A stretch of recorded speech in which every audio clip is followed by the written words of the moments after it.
Visakha steel plant లో ఉద్యోగాల పేరుతో 27 మందికి శటకోపం పెట్టిన ఘటన సంచలనం రేపుతుంది. నిరుద్యోగుల నుంచి తండ్రి కొడుకులు కలిసి 50 లక్షలు కాజేశారు. వీరిపై గతంలోనే బాధితులు ఫిర్యాదు చేయగా కింది కోర్టు తీర్పుతో హైకోర్టులో పిటిషన్ దాఖలు చేసి 10 ఏళ్లపై తప్పించుకుని తిరుగుతున్నారు.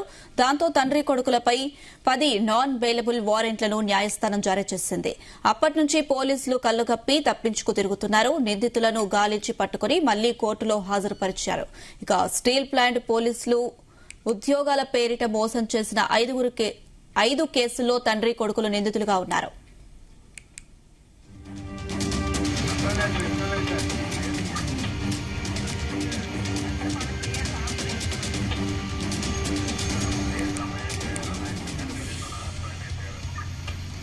ఉద్యోగాలు ఇప్పిస్తామంటూ 27 మందిని మోసం చేసి సుమారు 50 లక్షల రూపాయలు వసూలు చేసిన కేసులో A1 గా నాగిరెడ్డి వెంకటరమణ, A2 గా నాగిరెడ్డి పోతయ్యపై బాధితుల ఫిర్యాదు మేరకు 2017లో స్టీల్ ప్లాంట్ పోలీసులు మొత్తం 5 కేసులు నమోదు చేశారు. కేసుల విచారణ అనంతరం గాజువాకలోని ఏసీజేఎం కోర్టు నిందితులిద్దరికీ ప్రతి కేసులో 3 ఏళ్లు జైలు శిక్ష, 10,000 రూపాయల చొప్పున జరిమానా విధించింది. చట్టంలోని లొసుగులను వాడుకుని కింది కోర్టు తీర్పును సవాలు చేస్తూ పై కోర్టులో అప్పీలు చేసుకోగా పై కోర్టు సైతం కింది కోర్టు తీర్పును సమర్థిస్తూ శిక్షను ఖరారు చేసింది. కోర్టు ఆదేశాల ప్రకారం తండ్రి కొడుకులిద్దరిని విశాఖ సెంట్రల్ జైలుకు తరలించారు. వర్కర్స్ ఎంప్లాయ్మెంట్ ఇప్పిస్తామని ఇక్కడ అప్పట్లో స్టీల్ ప్లాంట్ లో పనిచేస్తున్న నగిరెడ్లు పోతయ్య అనే ఆసామి, అలాగే వాళ్ళ అబ్బాయి నగిరెడ్ల వెంకటరమణ, వీళ్ళిద్దరూ కలిసి సుమారు 27 మంది నుంచి 52 లక్షల రూపాయలు తీసుకుని వాళ్ళకి ఉద్యోగాలు వేయిస్తామని మోసం చేశారు. ఉద్యోగాలు వేయనివ్వకుండా దానికి గాను 2017లో వరుసగా మనము 5 కేసులు వీళ్ళ మీద ఎఫ్ఐఆర్ రిజిస్టర్ చేయడం అనేది వేరు అభ్యర్థులు ఇచ్చిన కంప్లైంట్ల మేరకు. అలాగే వారి మీద వాళ్ళని అరెస్ట్ చేసి అప్పట్లో రిమాండ్ చేసి దాని తర్వాత కేసుని ఏంటంటే మన గాజువాక ఏసీజేఎం కోర్టులో ఛార్జ్షీట్ ఫైల్ చేయడం అయింది. విట్నెస్లను అందరినీ ప్రాపర్గా బ్రీఫ్ చేయడం వల్ల వాళ్ళకి 5 కేసుల్లోనూ కూడా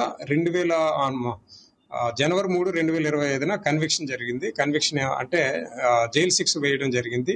ప్రతి కేసులోనూ కూడా 3 సంవత్సరాల కఠిన కారాగార శిక్ష, అలాగే 10,000 రూపాయల జరిమానా విధించడమైనది. అది దానికి గాను ఈ ముద్దాయిలిద్దరు కూడా అప్పీల్కి వెళ్ళడం జరిగింది. పైకోర్టుకి 13th ఏడీజే కోర్టుకి అప్పీల్కి వెళ్ళడం జరిగింది.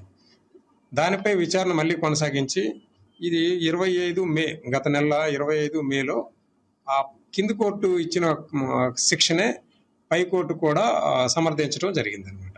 అయితే ఆ రోజు ఏ రోజైతే జడ్జిమెంట్ డే నాడు ఈ ముద్దాయిలిద్దరు అబ్స్కాండ్ అవడం వల్ల, అంటే అక్కడికి హాజరు కాకపోవడం వల్ల వీళ్ళ మీద 5 కేసుల్లో వీళ్ళిద్దరికి గాను మొత్తం 10 కన్విక్షన్ వారెంట్లు మనకి ఇష్యూ చేయడం జరిగింది. స్టీల్ ప్లాంట్ పోలీస్ వారికి ఇష్యూ చేయడం జరిగింది. ఆ 10 వారెంట్లు కూడా మొన్న మేము రిసీవ్ చేసుకున్నాం.